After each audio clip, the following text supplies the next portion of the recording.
ادي كورتين اهو. تقدر تقول لي ليه القانون هنا بيتطبق وليه هنا القانون ما بيتطبقش؟ يعني انت عندك ضربتين جزاء في ماتش سيراميكا، طلعت بعديها قلت دول مش ضربتين جزاء، واحده منهم كان فيه اوفسايد، مع ان الاوفسايد ما جاش، يعني الخطوط ما جاتش، والجون بتاع زيزو الكره اللي جراديشار حطها اتعادت وجات الخطوط، مش معنى جت في دي وما جاتش في دي.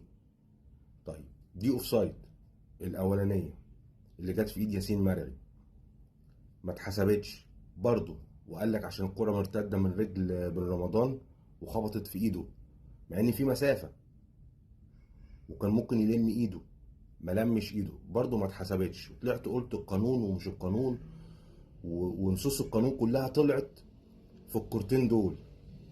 كرة الاتحاد دي اللي جايه من فوق وقعت على ايد اللعيب وايده جوه، ايده جوه وقعت على ايده واتحسبت ضربة جزاء.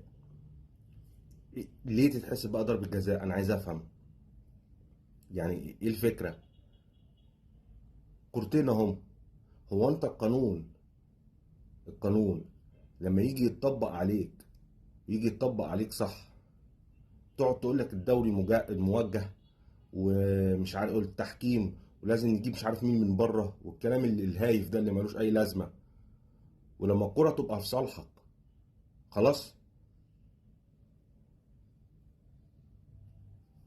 ملخص الحوار من الاخر، البنا البنا الكره دي لو جت للاهلي زيها بالظبط في الماتش كانت اتحسبت، لو جت 50 مره كان حسبها، لانه لو ما حسبهاش عمره ما هيحكم ماتش للاهلي تاني، ومش بعيد يقعد في البيت. كورتين اهو. ليه هنا القانون اتطبق وليه هنا القانون عملنا فيه عمي؟ انا عايز حد يوضح لي.